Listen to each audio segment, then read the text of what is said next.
Welcome to ESPN's Feast Week, presented by Lowe's. We are here in Honolulu on the island of Oahu for the All-State Maui Invitational.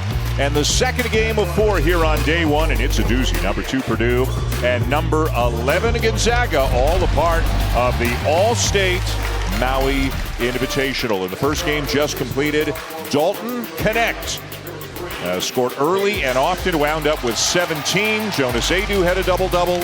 Josiah Jordan-James had a double-double, and Tennessee takes care of Syracuse, winning 73-56. So look at the bracket again. The Zags and the Boilermakers now. The winner plays the Vols.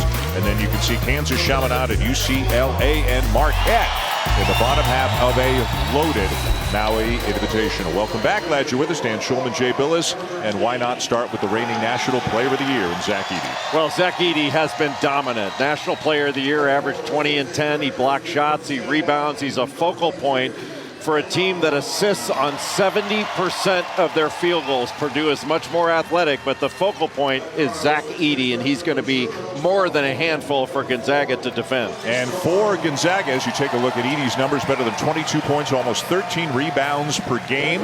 Last back-to-back winner, Ralph Sampson, way back in the 80s. So he is obviously the focal point, as Jay mentioned, for Gonzaga. It seems like Drew Timme was there forever. Timme is no longer a Zag. They have brought in some very talented transfers. Unfortunately, one of the 3 out because of injury. Well, Ryan Emhart, who was all-tournament in the Maui Invitational last year for Creighton, helped take Creighton to the Elite 8, takes over at point guard. Graham Ike, the lefty from Wyoming, a 20 and 10 guy. Didn't play much last year because of injury, but the year before, 20 and 10. He is a dominant low post scorer. Steele Benners, who transferred in from Eastern Washington, is injured. He injured his knee and will be lost for the season. But this is a formidable offensive team that is going to have to move the ball and move Zach Edey around, try to put him in ball screens to get him away from the basket.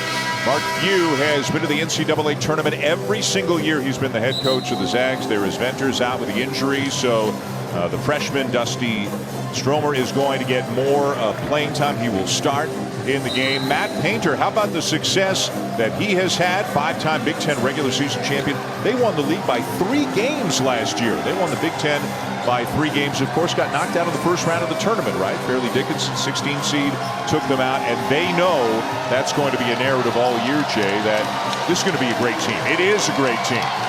But a lot's going to depend on how they do at the end of the season when it matters the most. We saw them last year at the Phil Knight at the PK Legacy up in Portland, and that's when Purdue kind of really burst onto the scene a season ago. Well, they're much better this year than they were last year, and they were a dominant team last year, the only team in Big Ten history to win the league by 3 games, win the championship, and win the tournament championship in addition. And the opening tip to Purdue. How'd you like to be the referee throwing that ball up? How do you get it up high enough?